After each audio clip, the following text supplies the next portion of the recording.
अल्हम्दुलिल्लाह वस्सलातु वस्सलाम अला रसूलिल्लाह। ग्रुप आपको मसाला उनका ग्रुप में सवाल आयो है त नंढे बच्चे के छोकरी के छोकरे जो लिबास पहिराइणो, छोकरे के छोकरी जो लिबास, अने इन पुठियां पे हिकिड़ी लॉजिक है, नियत है, कुरो नियत है, ये लिबास तंहिंजो हुकुम आहे। चओ पहिरीं सवाल सुनो। ख़ुश आमदेद जी। सवाल। अस्सलामु अलैकुम वरहमतुल्लाहि वबरकातुहू। वालेकुम सलाम वरहमतुल्लाहि वबरकातुहू। ग्रुप आपके मसाइल और उनका हल इन ग्रुप में सवाल है त अॼुकल्ह माइत्र पिंड जी नंढे बच्चे के, नंढे छोकिरे के जेकॾहिं छोकिरो आहे त उनखे छोकिरी जा लिया पहिराइनि था, जेकॾहिं छोकिरी आहे त उनखे छोकिरे जा लिया पहिराइनि था। इन जे बारे में जरा रहनुमाई फरमाइजो।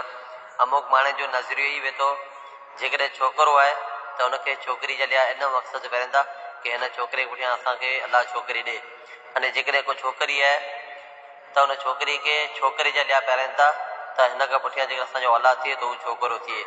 तो बड़ा इन जे बारे में जरा वज़ाहत फरमाइजो। अस्सलामु अलैकुम वरहमतुल्लाहि वालेकुम सलाम। बेहतरीन सवाल। नंढे बच्चे के माइत्र तरह तरह जा लिबास पहिराइनि था। उन में ई पण लिबास आहे जो छोकरे के छोकरी जो लिबास, छोकरी के छोकरे जो लिबास। ये लिबास पहिरण ग़लति है, नाजायज़ है।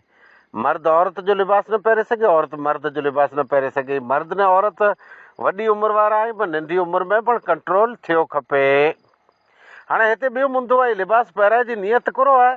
नियत इहा आहे जे जंहिंखे छोकिरीअ जी ज़रूरत हुए, छोकिरा वधारे थी विया आहिनि, हाणे जे छोकिरी बची, तंहिंजी नियत कई जे अलाह औलाद ॾे त बची ॾे, अने तंहिं करे छोकिरो आहे लास्ट, उनखे छोकिरी जा लिया पहिराइणा।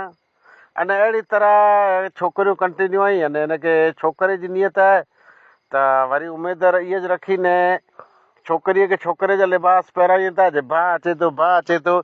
इहा नियत रखणु गुनाह बनंदो, अने कबीरा गुनाह बनंदो।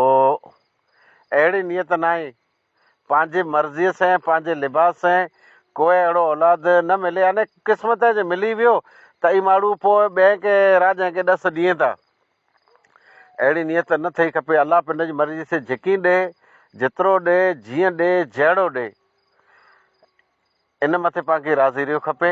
अने हीउ जेको पहिरीं जे पंहिंजो क़दम है, ये कदम ग़लति है, शरीयत अने सुन्नत जे ख़िलाफ़ है। वाख़िर दवाना अल्हम्दुलिल्लाहि रब्बिल आलमीन।